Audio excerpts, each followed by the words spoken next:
Bismillahirrahmanirrahim. Assalamualaikum warahmatullahi wabarakatuh. Selamat pagi, salam sejahtera buat kita semuanya. Gimana kabarnya adik-adik semuanya dalam keadaan sehat, selalu bahagia dan selalu diberkahi Tuhan Yang Maha Kuasa.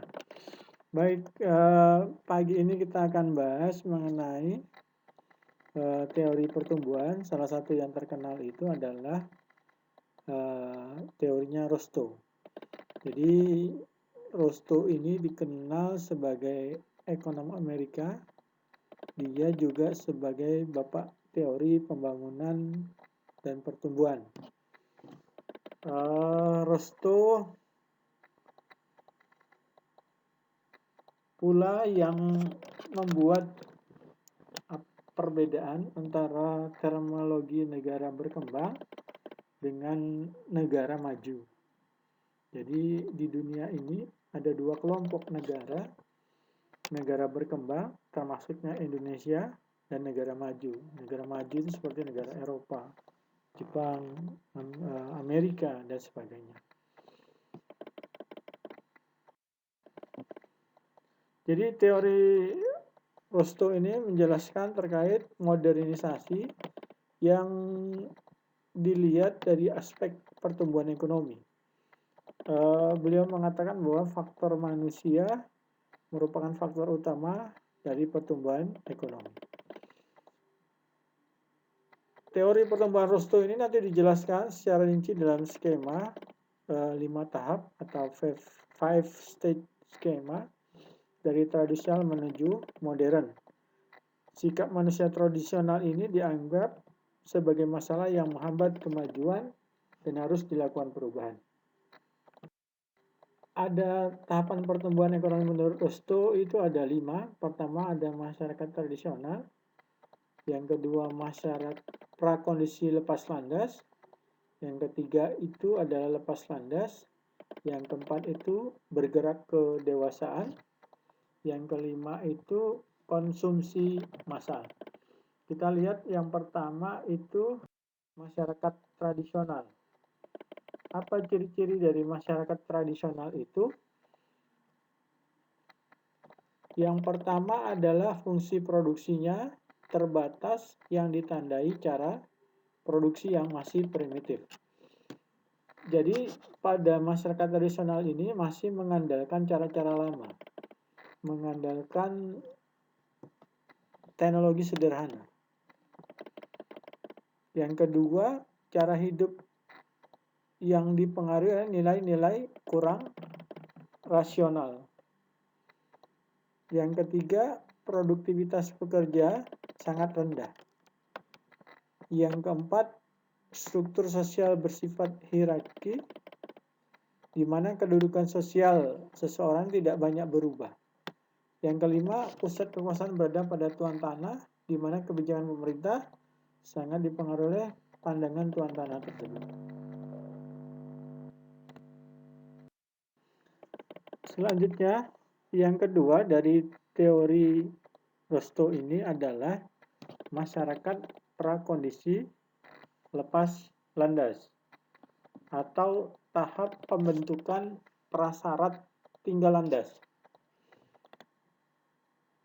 Ini adalah suatu masa transisi di mana masyarakat mempersiapkan dirinya untuk mencapai pertumbuhan dengan kekuatannya sendiri. Jadi pada masyarakat ini, pada tahapan yang kedua ini, upaya untuk mencapai pertumbuhannya dengan kekuatan dari masyarakat itu sendiri. Menurut Rostow, corak dari keadaan prasyarat lepas landas ini ada dua. Yang pertama adalah dengan cara merombak masyarakat tradisional yang sudah lama, seperti dilakukan di negara-negara Eropa, Asia, Timur Tengah, dan Afrika. Yang kedua, dengan cara tanpa melakukan perombakan dalam masyarakat tradisional, atau yang terkenal istilah ini adalah Born free. Born free ini adalah imigran. Jadi imigran yang masuk ke negara lain. Contohnya itu adalah ada beberapa penduduk asli Amerika itu sebenarnya merupakan penduduk pendatang atau imigran, ya. Kanada, Australia, Selandia Baru. Nah, tahapan kedua pertumbuhan teori Rostow. Yang selanjutnya adalah tahapan lepas landas. Ciri-cirinya adalah terjadi perubahan yang drastis. Jadi ada revolusi. Kita lihat yang kedua, tercipta kemajuan yang sangat pesat dalam inovasi dan terbukanya pasar-pasar baru. Yang ketiga, berkembangnya sektor industri sebagai leading sector. Jadi ada sektor pemimpin dari perkembangan ekonomi masing-masing negara. Seperti di Inggris tuh ada tekstil, kendaraan, industri kayu, alat pertanian, penerbangan, dan lain-lain. Yang keempat, terjadi peningkatan investasi dari 5% menjadi 10%. Dan yang kelima, terciptanya kerangka dasar politik, sosial, dan kelembagaan. Nah, ini adalah masa-masa di mana masing-masing negara itu punya masa lepas landas yang berbeda-beda. Kalau di Inggris itu lebih dulu, terkenal ada revolusi industri di Inggris, di Perancis juga ada revolusi industri di sana. Terus ada Rusia dan sebagainya. Dan ini adalah tahun di mana masing-masing negara itu punya masa lepas landas yang berbeda-beda. Yang keempat, ini tahapan ke arah kedewasaan atau drive to maturity.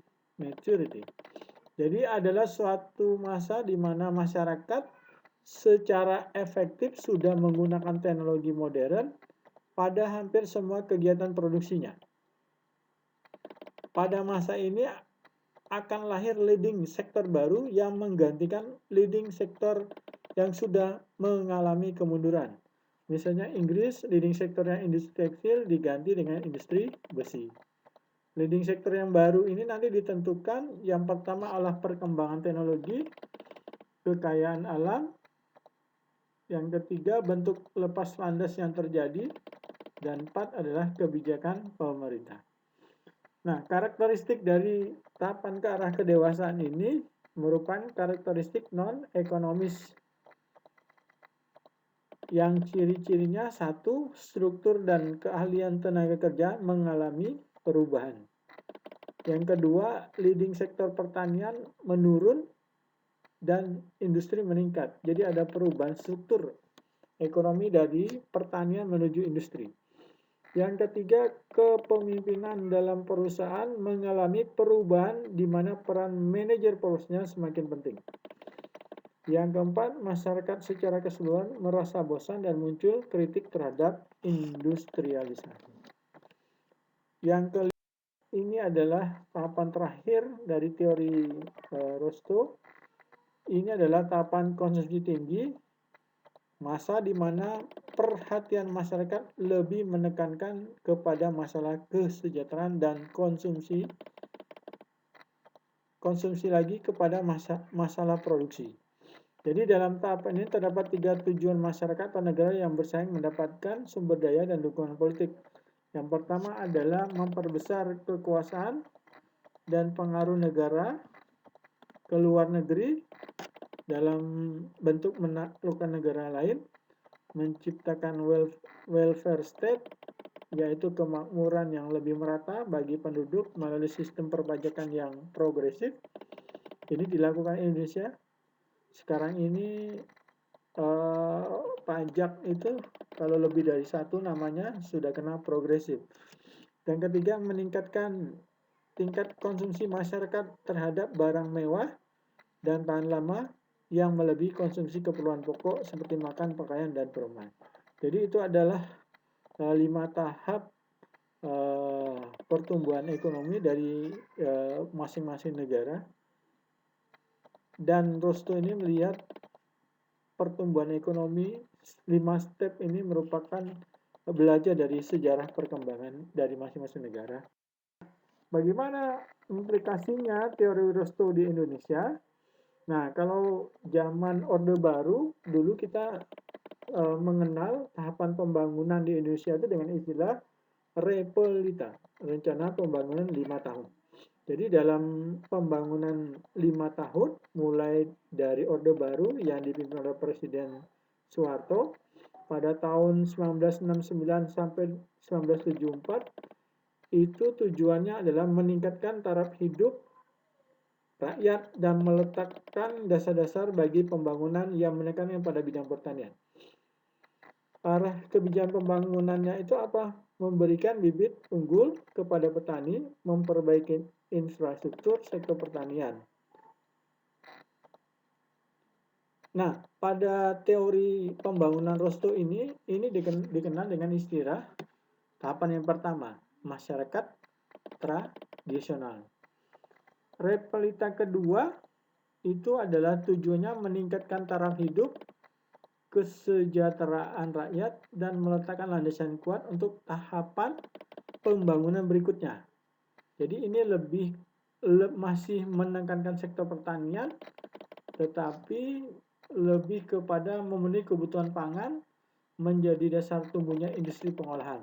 Ini adalah masih pada tahapan yang kedua, prasyarat lepas landas. Repelita yang ketiga, sektor pertanian menuju swasembada pangan dan meningkatkan industri pengolahan.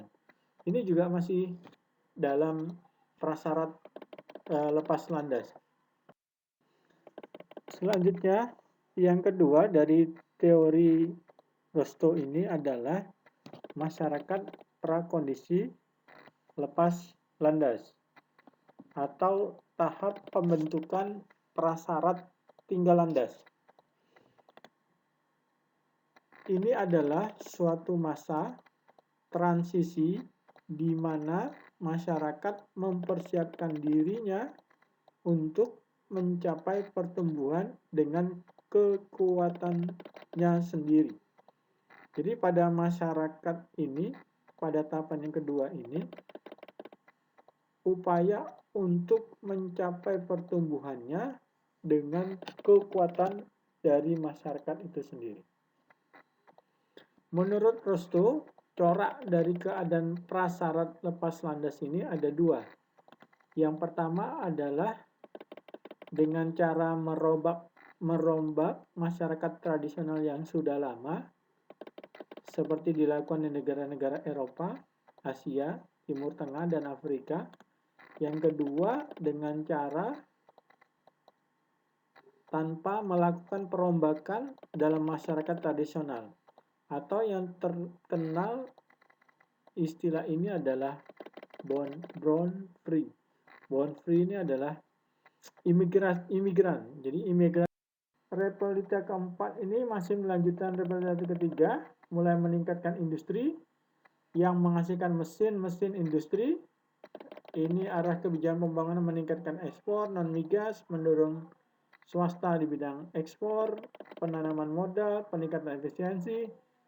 Yang repelita kelima menyiapkan proses tinggal landas untuk memacu pertumbuhan, jadi menitik beratkan pada sektor pertanian dan industri, memantapkan swasembada. Ini masih dalam proses tahapan lepas landas. Yang ke repelita ke-6 diharapkan sudah memasuki proses tinggal landas Indonesia menuju pembangunan dengan kekuatan sendiri. Tapi sasaran pada repelita keempat ini sektor pertanian menuju swasembada pangan, meningkatkan industri. Terbukti pada tahun 1904 kita mampu menjadi negara swasembada pangan, khususnya beras itu yang pertama, swasembada beras yang pertama. Nah, ini akibat keberhasilan dari pembangunan pertanian. Salah satunya adalah adanya istilah revolusi hijau dalam padi sawah. Terus repelita kelima ini masih tetap pada pertanian dan industri. Ya, ini berada pada tahapan prasyarat lepas landas. Repelita ke-6 ini adalah RPJP, Rencana Pembangunan Jangka Panjang tahap yang kedua ya, menuju ke 25 tahun. Indonesia dilanda krisis ekonomi yang sulit diatasi pada akhir tahun 1997. Jadi berawal dari krisis moneter berlanjut kepada krisis ekonomi dan akhir menjadi krisis kepercayaan terhadap pemerintah. Nah, ini salah satu adalah masa reformasi dan dalam tahapan ini terorisme kita gagal. Demikianlah materi kita hari ini terkait dengan teori pertumbuhan ekonomi oleh Rostow. Implikasinya terhadap Indonesia, kita belajar dari Orde Baru, sehingga pada masanya kita mengalami kegagalan. Saya pikir itu ya materi kita hari ini. Terima kasih atas perhatiannya. Mungkin Anda bisa cari referensi yang lain yang bisa memberikan pemahaman yang lebih mendalam buat adik-adik semua.